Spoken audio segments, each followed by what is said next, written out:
meleleh air mata darah, tak akan balik masa lalu.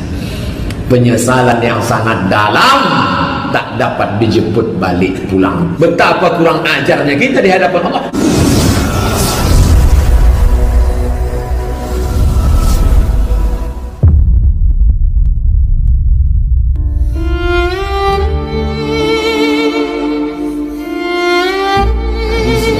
Kaji subuh ini disebutkan dalam kitab Sahih Al-Bukhari, juga ada dalam kitab Sahih Muslim.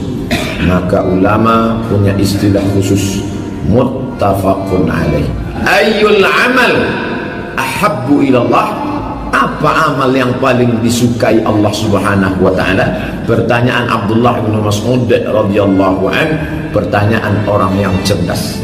Gimana letak cerdasnya? Dia tak bertanya amal itu apa saja, tapi dia bertanya amal itu semua orang tahu banyak.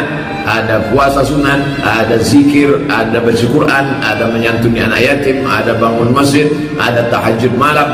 Di antara amal yang sedemikian banyak ini, kalau aku ingin mendekatkan diriku kepada Allah Ta'ala dengan amal soleh, jelas alladzi khalaqal mauta, dia yang menciptakan mati, wal hayata, dia yang menciptakan hidup, liyabluwakum ayyukum ahsanu amala. Allah membuat hidup, buat mati. Ada yang pagi ini menangis baru saja lahir, tapi ada juga yang baru saja ditangisi karena meregang nyawa, meninggal di rumah sakit. Untuk apa dibuat Allah? Ada hidup, ada mati, ada lahir, ada meninggal. Liyabluwakum ayyukum ahsanu amala, untuk diuji siapa yang paling baik amalnya. Innal insana lafi khusr, sesungguhnya manusia itu rugi. Bapak ibu saya rugi. Illal ladzina amanu, kecuali orang yang beriman, wa amilus shalihat, amal. Tapi Al-Quran tak ada menyebutkan secara eksplisit, secara detail di antara amal-amal yang banyak ini, mana yang paling disukai Allah Subhanahu wa taala. Kata Nabi sallallahu alaihi wasallam, as-salatu ala waqtiha. Yang pertama, as-salatu ala waqtiha, salat di atas waktunya. Dalam riwayat lain dikatakan as-salatu fi awwali waqtiha. Itu dia penjelasannya. As-salatu fi awwali, salat di awal waktu. Apa perbuatan yang paling ringan? Meninggalkan salat. Sekarang orang ringan saja. Kalau wali kota mengundang, datang jam 12, jam 11.30 sudah duduk di situ. Tapi kalau panggilan Allah Ta'ala, hayya 'alas shalah, panjang lagi waktunya sampai 13:14, pukul 3:14 masih ada lagi terbentang. Begitu banyak orang yang menunda ditunda sampai ke ujung sholat. Maka sesungguhnya orang yang menunda sholat itu bukan saja sekedar melalaikan suatu perbuatan yang agung dan mulia, tapi juga dia sudah termasuk dalam golongan fawailun, celaka, lil musallin, bagi orang yang sholat. Celaka bukan orang tak sholat. Fawailun lil musallin, celaka bagi orang yang sholat. Kalau orang yang sholat saja celaka, apalagi yang tak sholat. Perbuatan yang agung dan mulia, intizarus salah, menunggu sholat. Ada yang megang Quran, ada yang megang tasbih. Intizarus salah, menunggu sholat. Yang satu megang Quran, yang satu megang tasbih, yang satu megang HP. Ini bapak ni main-main HP pula di masjid. Setelah didekati, astagfirullah, rupanya membaca Quran digital. Yang sebelah itu tak baca Quran, tapi dia mendengarkan.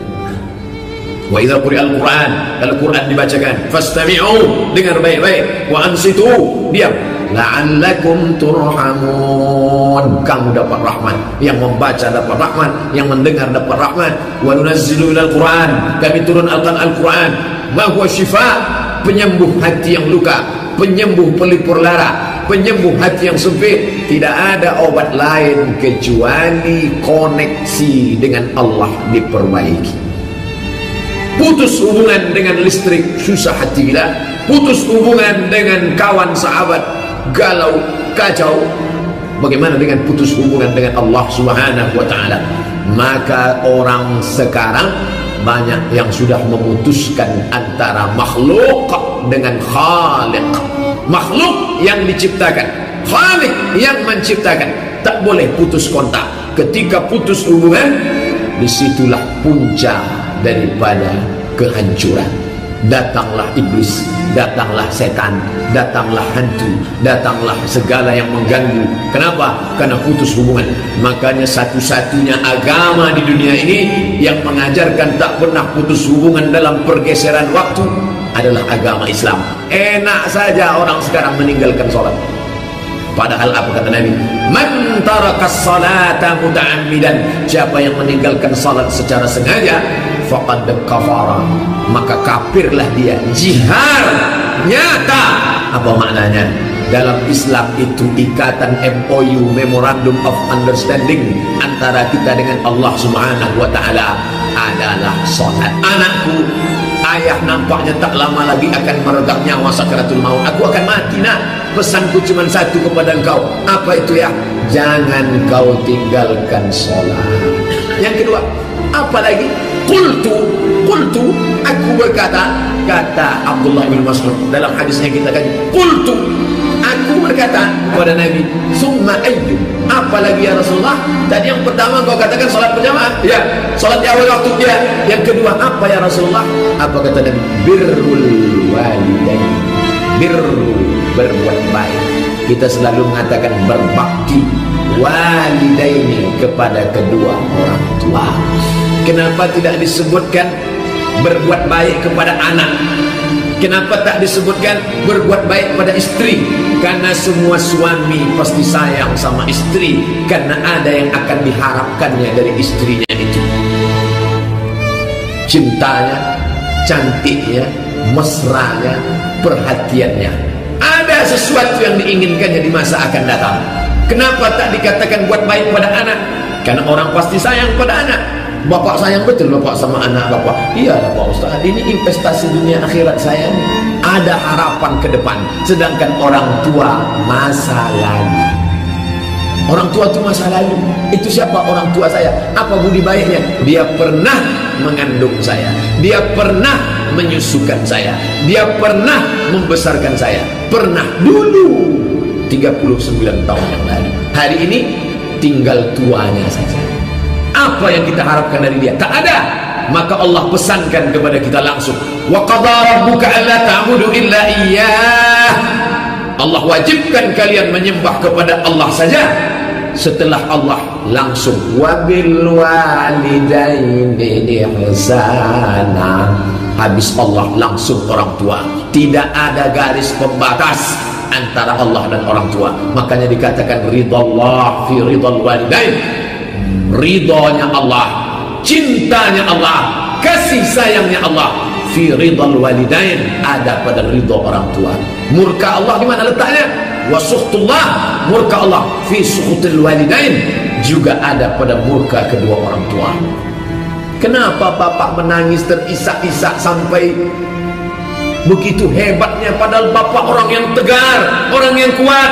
Tak ada guna bapak mengaji sampai tak bisa menerima takdir. Itu orang tua meninggal, lepaskan saja Pak, umurnya sudah sampai, dia sudah tua. Kenapa bapak menangis? Pak Ustaz, saya nangis bukan karena mak saya ini mati. Lalu yang bapak tangisi apa? Yang ku tangiskan ini tiket ke surga aku sudah habis. Betul janji Nabi sallallahu alaihi wasallam, dunia boleh berganti, zaman boleh berubah, masa boleh berputar, tapi isi dunia ini tetap ada dua, orang baik, orang tak baik, orang berbakti pada orang tua, orang durhaka, kerak neraka jahanam tempatnya. Menangis, meraung, mencakar dinding, tak ada guna penyesalan. Pikir dulu pendapatan, sesal di akhir tiada berguna.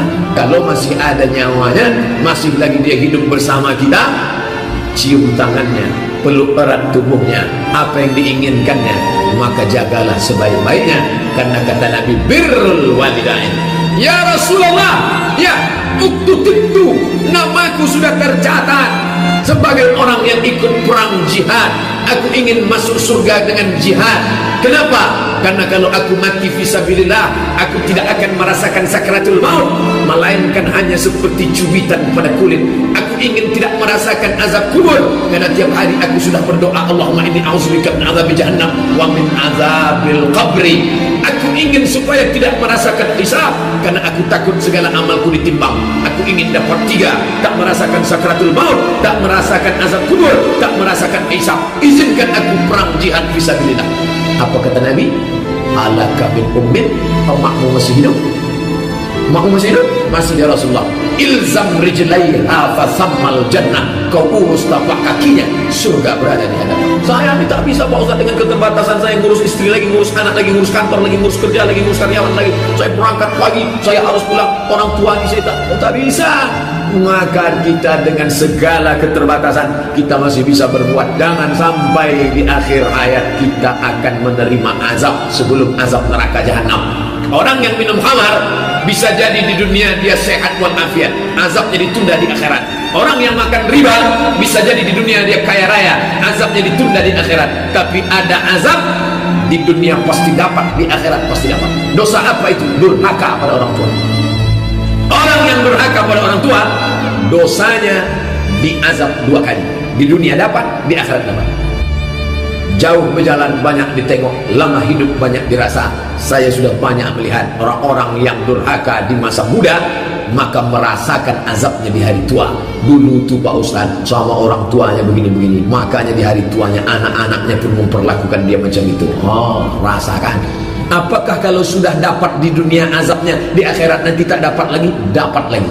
Oh, kalau begitu Allah tak adil. Orang yang minum khamar di akhirat ada, orang yang makan riba di akhirat saja.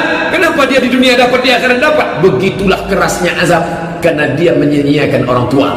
Di dunia dapat, di akhirat dapat. Di dunia dapat, di akhirat kita dapat lebih. Itu yang di dunia itu DP-nya. Nanti di akhirat baru completely sempurna. Nanti di akhirat kau akan merasakan azab akibat durhaka kepada orang tua. Uququl walidain. Hal adullukum ala akbaril kabair? Maukah kalian kutunjukkan dosa terbesar di antara dosa besar? Sahabat bertanya, "Na'am." Ya, apa dosa paling besar ya Rasulullah? Asyirku, syirik. Yang kedua ya Rasulullah, uququl walidain, durhaka pada orang tua. Yang ketiga ya Rasulullah, syahadatu zur, memberikan kesaksian palsu. Dosa terbesar. Sedangkan yang kita kaji kali ini 3. Apa amal yang paling hebat, paling dicintai Allah? As-salatu ala waqtiha.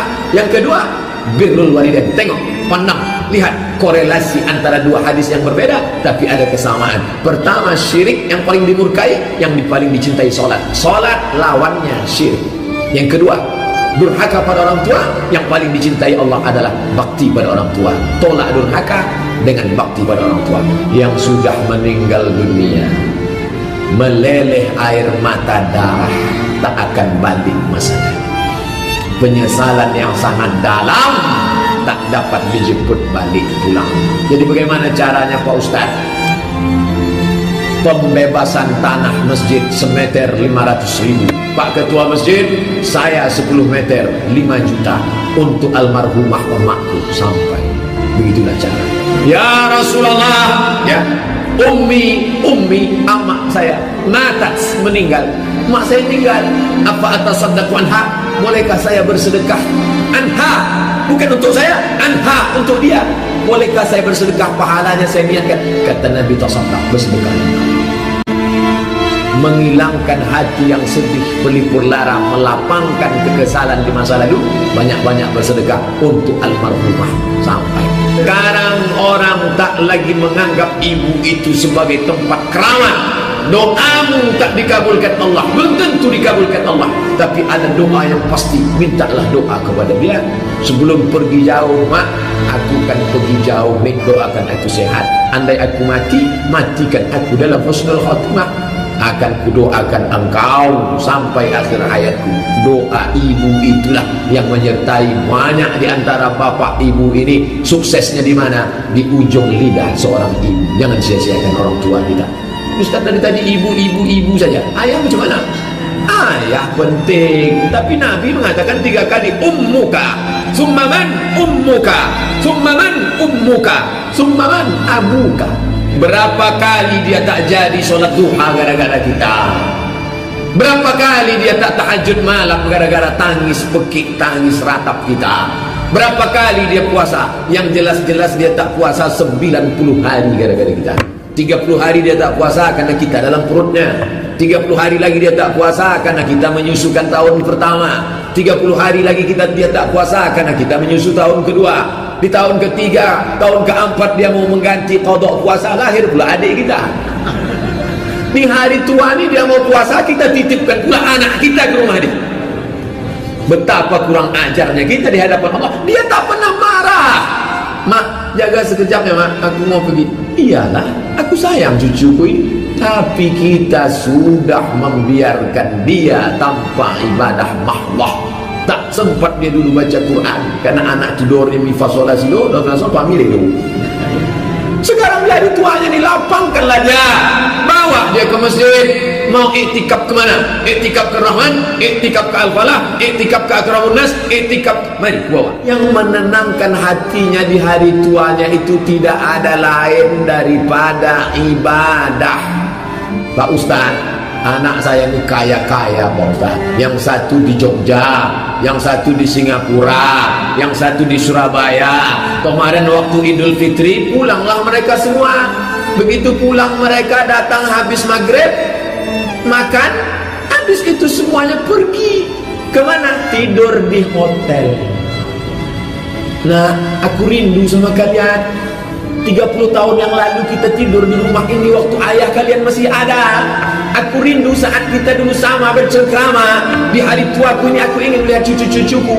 Apa kata menantu? Ayolah bang, udah mulai gatal-gatal nih tidur di sini. Kapan lagi engkau menyenangkan hati orang tuamu?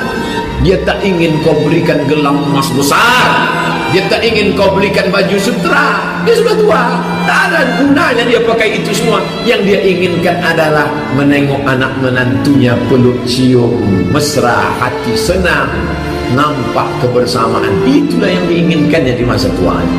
Bapak Ibu yang dimuliakan Allah, jangan kita ukur orang tua kita itu dengan materi yang ada pada kita. Kita tak pernah mampu membayarnya. Makanya diletakkan dia setelah sholat, birrul walidain. Yang ketiga, yang terakhir, qultu, kukatakan kepada Nabi, summa ayyuh, apalagi ya Rasulullah? Kata Nabi, al-jihadu fi sabilillah. Jihad. Padahal kalau susunan menurut logika akal ini susunannya salah. Kenapa salah? Mestinya kan jihad dulu, habis jihad baru orang tua, habis orang tua baru sholat. Kenapa yang paling berat belakangan? Karena ternyata memang sholat berjamaah istiqomah berat, merawat orang tua di hari tuanya berat. Nomor 3 yang berat adalah jihad fisabilillah. Jihad itu apa Pak Ustaz? Barlul juhdi, mengerahkan segenap kemampuan apa yang ada pada kita. Bi amwalikum, harta, duit, kirim untuk beli jaket musim dingin di Suriah, untuk beli tenda kemah wakaf terbaik. Jihad itu menjahaza ghazian faqad raza. Siapa yang mempersiapkan alat-alat untuk jihad, dia sudah ikut berjihad fisabilillah. Pagi ini kita diajak berjihad. Jihadnya bukan membunuh orang kafir, tapi menunjukkan rasa tak suka kepada 2 hal. Kami tak suka orang Islam dipimpin orang kafir. Kami tak suka kalian menghina Quran kami. 2 perasaan ini mau ditunjukkan dalam bentuk melawan kemungkaran tanpa anarkis. Itu hebatnya orang Islam. Tidak ada motor yang dibakar, tak ada kaca yang pecah, semuanya perdamaian, menunjukkan ketidaksukaan. Man ra'a minkum mungkaran, siapa di antara kalian yang melihat kemungkaran, falyughayyirhu biyadihi, robah dengan tangan. Kekuasaan tak bisa dengan tangan, fabilisani, dengan lidah, sampaikan. Tak juga bisa dengan lidah, fabiqalbih, dengan hati. Benci, tak suka, bukan pada orangnya. Karena kalau Allah beri hidayah, bisa saja dia bersyahadat masuk Islam. Benci melihat perbuatannya, mencaci maki Allah, Nabi dan Al-Quran serta ulama. Hati-hati, umat Islam itu seperti lebah, dia tak mau mengganggu. Kalau dia hinggap di ranting, tak ada ranting yang patah. tapi kalau diganggu awas, sampai masuk ke dalam air kolam pun dia tunggu. Jangan sarang lebah diganggu. Kalau diganggu dia tunggu. Masalul mu'minin kamasalin nahli, orang beriman macam lebah. Diganggu dia awas. Masuk kalian ke sungai, ke kolam, dia tunggu. Begitu kepala kalian muncul, patutnya langsung. Nah, lalu kemudian kata Abdullah ibn Mas'ud, lawistazattuhu, andai ku tanya lagi ke Nabi apa-apa lazadani, pasti ditambahnya, tapi tak ku tambah karena aku takut kalau ditambahnya aku tak sanggup. Jadi Abdullah ibn Mas'ud itu bertanya cuma 3 kali. Kata Nabi yang pertama, as-salatu ala waqtiha, apalagi ya Rasulullah, birrul walidain, apalagi ya Rasulullah, al-jihadu fi sabilillah. Itulah kaji kita semua ini. Terima kasih atas segala perhatian. Mohon maaf atas segala kesilapan. Subhanakallahumma wa bihamdika asyhadu an la ilaha illa anta astaghfiruka wa atubu ilaik. Wassalamu alaikum warahmatullahi wabarakatuh.